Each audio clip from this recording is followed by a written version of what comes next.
Greetings once again from the Commandment Keepers for Christ's Kingdom here in Santa Rosa, California. To all our viewers out there in wherever you are, whichever part of the world you're viewing these videos from, we send our greetings to you in the name of our Savior, Jesus Christ. Today, our topic is there on the board, more than a flood. We know of a very famous story in the Bible, in Genesis, about a flood. And today we will look a little deeper into this flood, just to see what God's role in and the role of man and sin in what happened. More than a flood. We'll go back to the beginning for this, in the book of Genesis, chapter 6, verses 5 to 7. If we can read that together. 2, 3. And God saw that the wickedness of man was great in the earth, and that every imagination of the thoughts of his heart was only evil continually. Let's just stop there. So there's somewhere in the history of this earth, from Adam till this time, sin has increased. We started this morning about Adam and Eve when they first sinned. But nothing like this happened. Now it's in the time of Noah. And this is what God said. The heart of man was so wicked. Every imagination of his thoughts was evil continually. So that's the progression of sin in this world. Let's read verse 6, 2, 3. And it repented the Lord that he had made man on the earth, and it grieved him at his heart. So, because of that, God was so displeased. He even said here that he repented of what had already taken place. Verse 7, and the Lord said, I will destroy man whom I have created from the face of the earth, both man and beast and the creeping things, and the fowls of the air, for it depended on me that I have made them. So God really, according to this verse, he regretted the creation that took place in Genesis 1. However, verse 8 says 2, 3. But Noah found grace in the eyes of the Lord. The whole of the universe, except for Noah. No wonder. How many people were saved during the flood? 8. Only 8. And who were those 8? Just Noah and his wife and the wife. And the 2 sons, and the 3 sons, and the wife. Only Noah was found grace in the eyes of the Lord. We live in the end time now. You know, the Bible has been warning us that the time we live in will be likened unto the time of Noah. Like Noah, with all the sinfulness around us, we should align ourselves to God, so that we will find grace in His sight. Only those who will find grace in the Lord's eyes will end up in heaven together with Noah. Genesis chapter 6 verse 9 says, the next verse, 2, 3. These are the generations of Noah. Noah was just a man and perfect in his generations. And Noah walked with God. Do you remember when we studied this morning's Genesis 1 about Adam and Eve? God walked with Adam and Eve in the garden. This verse says, Noah was a just and perfect man, and he walked with God. So that was how perfect Noah was. Some of us may question, but he sinned after that.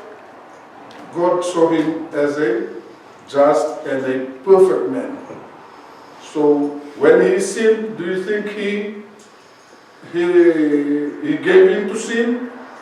No, he stood up again and tried to be perfect or became a just man, or he just followed the commandment as we were always highlighted. So, because of sin, God was going to destroy the whole world. Because of Noah, he was going to save man. Or the descendants of Noah will reoccupy the earth. So he was not going to really totally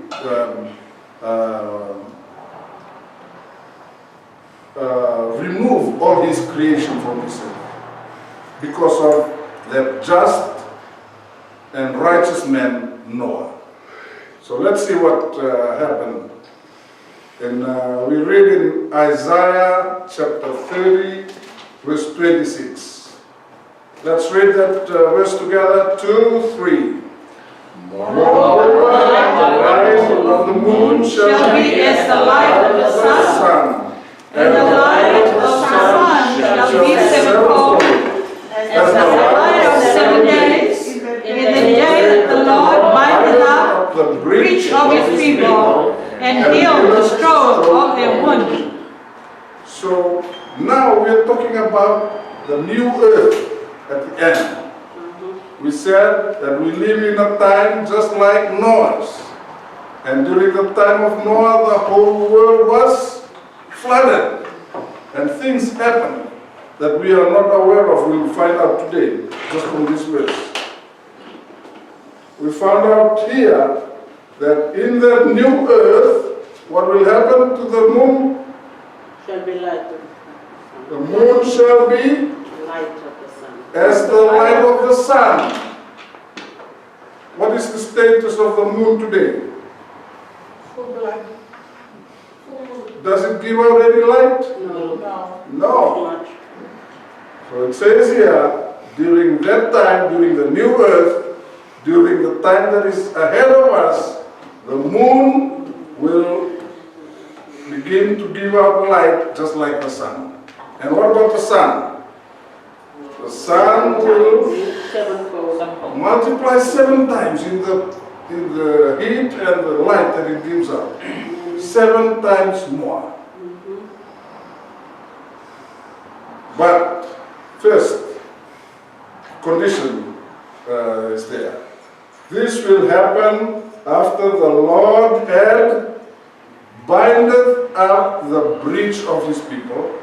First and second, and he healeth the stroke of their wound. That means there's a wound. There's some damage that has already taken place. And what do you know how the damage came about? Because of sin. Because of the effect of sin. That's how we see the earth, sun, and moon. This is the earth. The moon is there. There's no light coming out of it. All it does is reflect the light of Sun. the sun. That's why sometimes you see the moon glowing in the sky. It's not the light from the moon itself. It's coming from the sun. In the new earth, that moon will be like the sun. And that sun right at the back there will multiply 7 times in its power. Why does this have to happen? Today, the moon is just a plain dust planet. But from that day, it will be burning.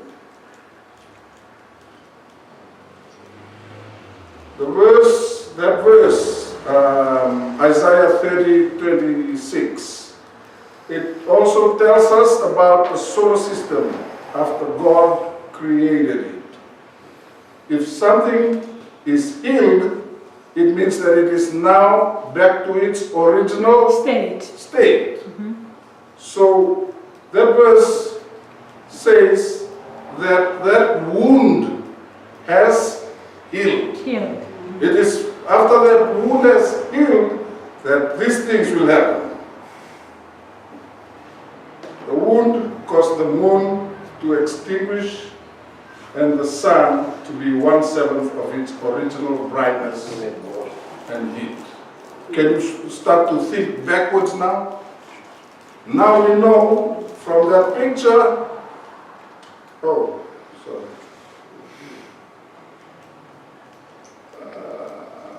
What did I do?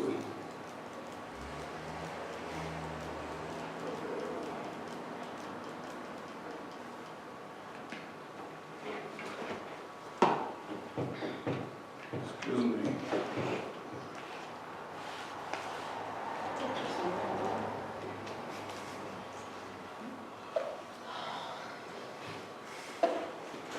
That the moon is just a planet. Nothing come out of it. The sun is glowing out there. But that's why we come to this conclusion. That happened after the wound took place. That sin. So something happened in the history of this earth that caused that moon that was glowing in the first place to lose its glow. Something happened in the history of this earth that caused the sun to weaken down 7 times. Let's see what scientific versus biblical truth. If we tell this to a scientist, you will find out that they will not believe you. Why? Because they will need evidence.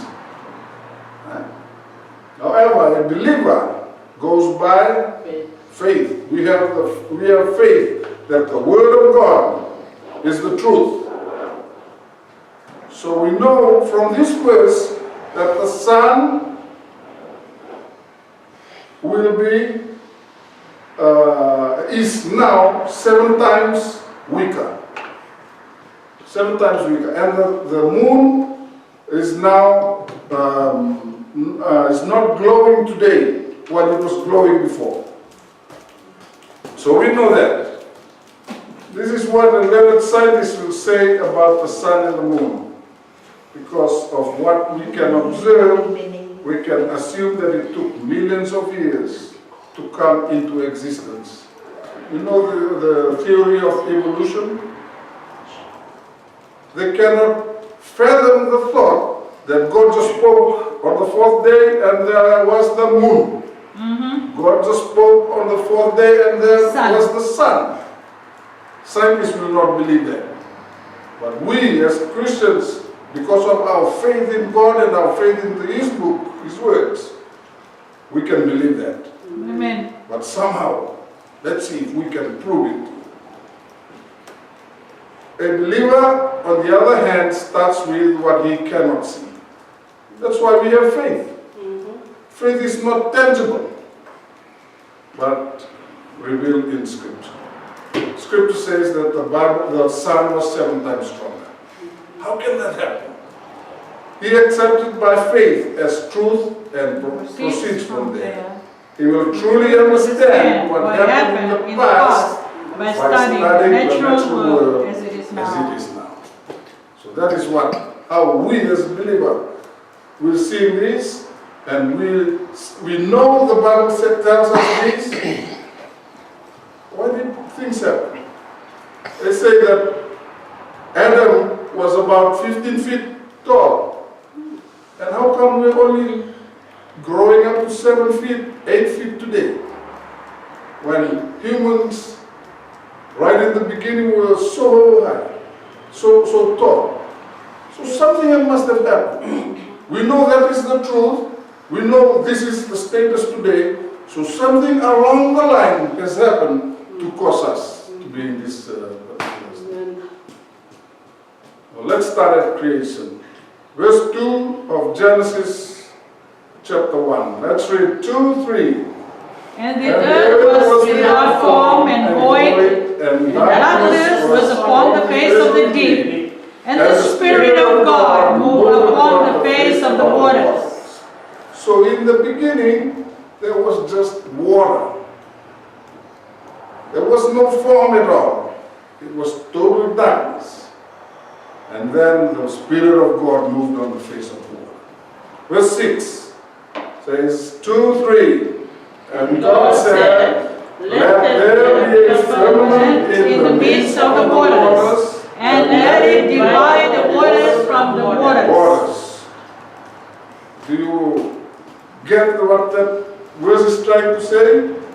The void earth, which was not in any form, was there. It was all water. The face of the water. In the face of the deep. It was so deep. So what did verse 6 say? And God said, God lifted some of that water out from the earth and put it in the heavens. Read the last part of that verse. And let it, the firmament, and let it divide the waters from the Waters. So the earth was in there, round earth with water. Now God takes some of this water and lift it up right around the earth. And now there's water on top of the earth and water out there in the atmosphere. In the middle is the firmament, separating water from the water. This is what God did right in the beginning. Why did He have to do that? So we know there are 2 sections of water separated by the atmosphere. Okay? We are trying to look into detail now how God created this earth. That's, I couldn't really find a good picture to represent what this is, so I just modified this picture. See, there's the earth there, covered with water, and there's the atmosphere in blue, and up there in white is another layer of water. So water and water on top, and in the middle is the firmament or the atmosphere. I hope that picture is will help to. Okay. God was creating the perfect environment for who? For men. For the man who will, when will He create man? On the 6th day. This is the second day when He was doing this. The first day, what happened? He separated light from dark. The second day is what's happening here. The waters, He lifted up one section of the water, put it up there in the atmosphere, and the other is covering the earth. So He was creating this earth to be a perfect environment for the man He will create on the 6th day, so that he can live eternally. Adam and Eve was created, they were created to live forever. You're supposed to be still alive today. And then, how will they live forever? Because of the environment that God was trying to create right there from the beginning.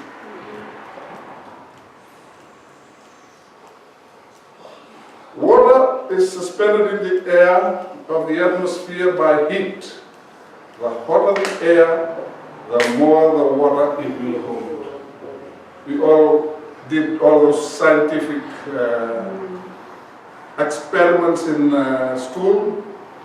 You heat water, what will it become? Vaporize. It will vaporize. So that is how, if we want to explain it scientifically, how come God took this water and put it up there? There's no water up there. It's all in what form? Vapor. Vaporized form. So that water that God lifted out from the earth towards the heavens is vaporized. On the fourth day, God created something to keep that water vapor at the right density and the right altitude and the right temperature. And what did He create on the fourth day? The sun and the moon. They were both giving out heat, the sun and the moon. Let's see what.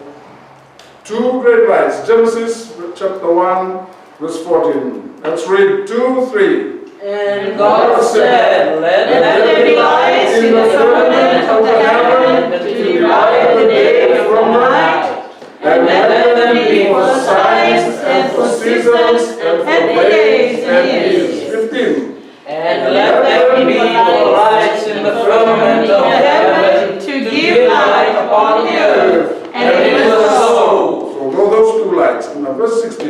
And And God God made made two great lights, great lights, the greater light to rule the day, and the lesser light to rule the night. He made the stars also. So the greater light was for the day, and the lesser light was for the Night. night. The moon does not have any light. So how come it was as you see it today? But just from this verse, it's telling us that that moon that was created in the beginning was giving out light. It's not the same moon that we see today. It's just passive, just floating there and reflecting the light of the sun. So this verse tells us the moon was giving out light in the first place. Something came to mind too. It says that the new earth there won't be any nights. Amen. No night, no day. Why? Because Because of the light from the throne. from the sun, from the throne, that's in New Jerusalem. He lighted up the whole place because of the presence of God. Amen. But the whole solar system there will still be no night. Why? Because the greater light was for the day and the lesser light was for the night. It will just reduce in quantity, the light. So there won't be any darkness. It will still be light, even during the night time. So the greater light for the day and the lesser light for the night.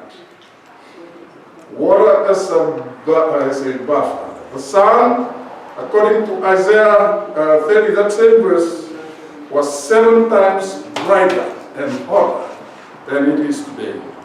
And the moon was as the sun of today.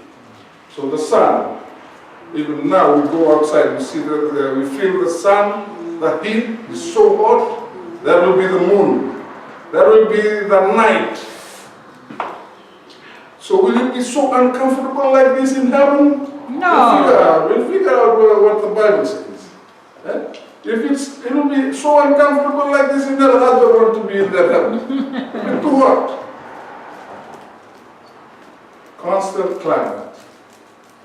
The thick firmament of water that God lifted from the face of the earth, distributed warm air and heat from the poles two poles, so that even the extreme north and the south poles were on the same and similar climate. That was the environment that God had created right from creation. The warm air, the water vapor that surrounds the earth will, the sun and the moon will heat up that water vapor, and that water, when you heat the water at one point, the whole teapot gets heated up. You see it bubbling and it spreads out. The heat is spread out. The same thing. We can think of that, but that water vapor up there in the firmament. When the sun is only one point, heats up the water, the one outside, the one that God took out of the earth, it will spread that heat all around the whole globe. You see that how God works in this. It's very, God is so much advanced in the way He created this earth. And He makes it very simple to do for us. We learn science and we just apply that to what's happening out there in the atmosphere, in the firmament. Sun heats up the vapor, and the vapor takes that heat all around the globe. It's a constant. The weather throughout the earth was even and consistent. What happened to that perfect earth? So that was the earth from the beginning. And we know from that verse, Isaiah 30:26, that will be the earth too at the end. Noah started to build the ark, and at the same time, for 120 years, he warned the world of this flood. We want to explore now what happened during the flood. Noah was born 1,056 years from creation. So that near perfect earth was in existence till the day of the flood. So Adam and Eve sinned right there from the beginning. For 1,056 years, plus the 600 years of Noah. Noah was 600 years old when the flood came in. So 1,656 years, the world was in that near perfect condition. Sun and the day and the night, there was no darkness. The whole earth had a constant temperature. So all that was the perfect environment that God had created for His people. And Noah, because he was so concerned about his creation, he appointed Noah to tell the whole world to change from the way they've progressing. We read in that verse that the heart of man was evil, except one man. And that one man took 120 years to build that ark on top of the hill, and at the same time preach to the whole world. If we don't change, what will happen? This whole world will be flooded. If we don't change, the world will be flooded. Genesis chapter 7 verse 11. Let's find out what the Word of God says about now. They did not change. And that warning of Noah came into effect. Let's read verse 11 of chapter 7, 2, 3. In the 600th year of Noah's life, in the second month, the 17th day of the month, the same day all the boundaries of the greatest deep broken up, and the windows of heaven were opened. This from underneath, things were broken up. What happened in the sky? That water that God lifted The up, windows were opened. it was opened up. So the sun, that sun, that was out there, that heat went right through. Huh? Because the deep was broken up, what happened? Water that all the heat that was contained underneath the earth came out. And you can just imagine the damage that happened in this earth. This is the wound spoken of by Isaiah in that verse 30, 26. That's the wound. Because man did not listen to Noah's warning. 120 years Noah had preached about this flood. No one dared to listen. This is the wound that took place. The deep was broken up and the skies, the windows of heaven were open.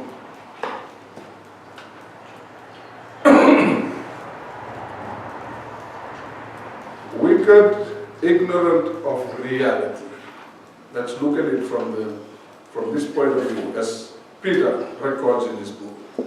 2 Peter chapter 3, verse 3. Let's read 2, 3. Knowing this first, that there shall come in the last days scoffers, walking after their own lusts. God has warned us, just like in the days of Noah. So these people were there too in the days of Noah, that resulted in what happened, in that wound. Peter is warning us, in the last days too, there will be people who are scoffers and they walk after their own lusts. Verse 4, 2, 3. And saying, where is the promise of his coming?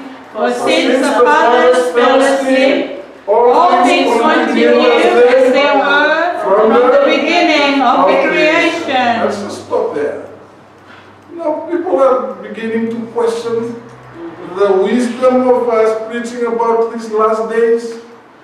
Because I said, when I grew up, I was a small boy, till now I've been hearing that. That's the same thing that took place during Noah's time. For 120 years, they got tired of hearing Noah preach about, it was not only Noah who preached about it. But at the beginning of that 120 years, Noah's grandfather, Methuselah, was alive too. And he was also preaching about it. Noah's father, what's his name? He was also preaching about it. And Noah. They died, both those two died before 120 years. Noah continued, and then the wound came. So today, even as we preach, never give up. Because we know the truth, the faith that we have in the Word of God. We've already discussed that. Continue, never be let down by people who are like this during Noah's time. Verse 5, let's read. For these they willingly are ignorant of that by the word of God the heavens were of old, and the earth standing out of the water and in the water. Verse 6, whereby the world that then was, being overflowed with water, perished. So the old world, the older were perished during that time.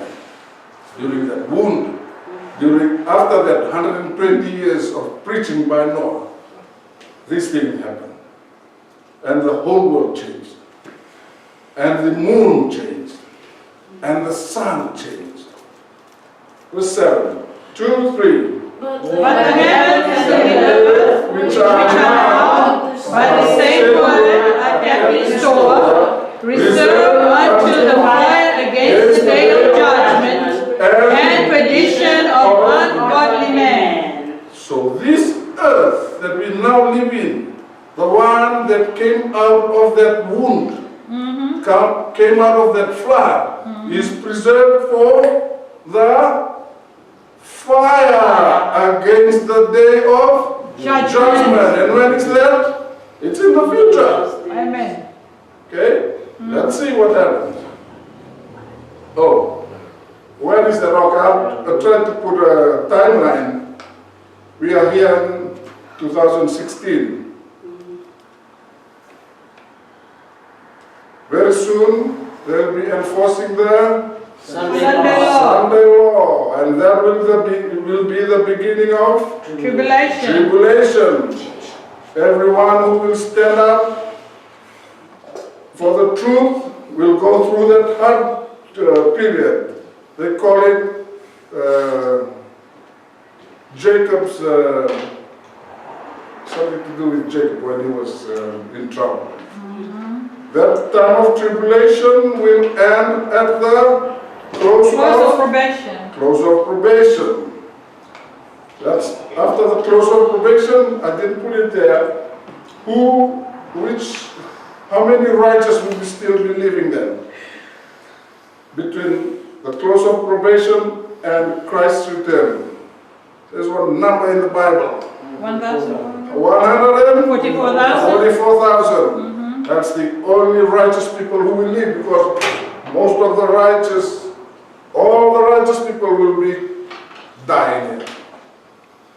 From here, at the close of probation onwards, only the 144,000. That special group of people will live through.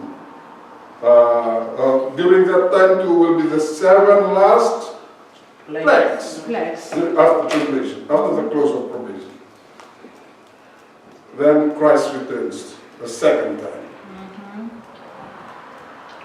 When he comes that time, what does he do? He takes with him the righteous. Those who have died, he will raise them from the grave. Those who are still alive, how many of them who are still alive? 144,000. 44,000 will be taken up to heaven. And they will be in heaven for how long? 1,000 years. 1,000 years. The saints will be in heaven during that 1,000 years. And the wicked will be dead here on this earth. This same earth is now being prepared for the fire. We just, here, verse 7. But the heavens and the earth, which are now by the same word and kept in store, reserved unto the day of the Judgment. and perdition of the ungodly man. So that this earth, together, the saints, the next line is Christ's third coming. This time, the judgment is over in heaven, and he comes back with the saints in the New Jerusalem to come back to this earth here. This earth hasn't been cleansed yet. But when they come down, the wicked will be resurrected. All those who have died and are left on this earth for 1,000 years, they'll be resurrected, and the judgment will be there. They will receive the result of the judgment, which is eternal death. And that same fire that kills the wicked will be used to cleanse this earth of all the wickedness, of all the sinfulness that this world is full of. And then from then on, the New Jerusalem, and from then on, the righteous will populate this earth again for eternity. So that's just the timeline of when these things are talking about in the last days. So back to creation. 2, 3. So when the Lord bindeth up the breach, and heareth the stroke of the moon, the sun and the moon and the earth will be restored to their original condition. That same condition that God had prepared the world for during creation will be the same at the end of after that time we're talking about. That eternity will be this perfect world that God had made. Eternity, that will be the new earth that the righteous, like Noah, will enjoy eternally. So if you want to enjoy that new earth, you have to be like Noah. Amen. Amongst all the sinfulness around you, you should stand out and will allow God to call you. That man is a just man. That man is righteous. Hallelujah. Even though sinfulness is right around you. Amen. If you don't become a Noah today, you won't reach, you won't witness this new earth. Amen. That's the end of our lesson today. Amen. Praise the Lord. That Hallelujah. we've learned something about the greatness of the God that we serve. Amen. Praise the Lord. Amen. Let us pray.